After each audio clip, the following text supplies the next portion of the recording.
I edited my whole film on a MacBook Pro using Final Cut Express version 4.0 and LiveType.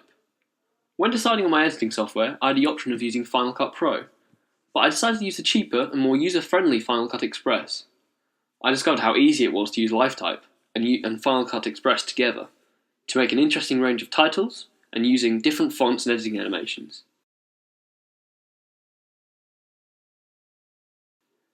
The camera I used for filming was a DSLR, which may not have been the optimum camera to use, as it's designed mostly for photography, but the model I used, which is a Canon 1100D, took full 1080p HD video. This meant it was good enough to film, as well as take the animatic photographs. I needed to use a tripod so as to get a professional look. I used a Jessop's tripod, which is a fairly basic, but worked well for the job I needed. YouTube was a great use to me, as it meant I could upload any fragments of film I needed and then embed them on my blog, so the viewers could watch and understand the blogs better. I found blogging very useful, as it was a way of writing down my new ideas. I found it especially useful in the stages of pre-production planning, as it meant I could write down my ideas as I had them, meaning I wouldn't forget them.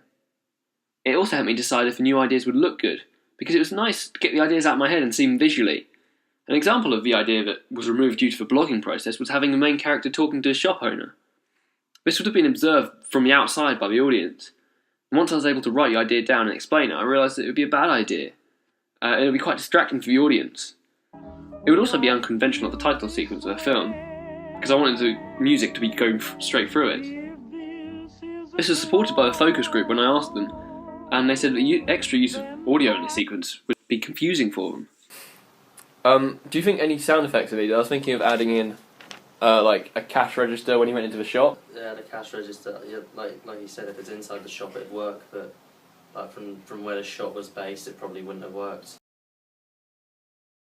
I decided to keep the editing very, very simple. I felt that over-editing shots can ruin some good filming. This follows the conventions of my genre, as good dramas are often bland and minimal in the way of editing. Just looking at Shawshank Redemption, you can see how the lack of impressive editing transitions adds a seriousness that's needed for the drama to keep the realism. In the flashback scene of Shawshank Redemption, there's no flashback animation. This shows that the director didn't want to blunten the seriousness of the situation. During the walking scene, I decided to remove all diegetic sound. I did this to emphasise the music. It meant that the audience wouldn't have any distractions from the music, which was one of the most important parts of the sequence, due to my genre being a musical drama. Another very important editing feature was the titles. I was set on having an interesting style of reading the titles.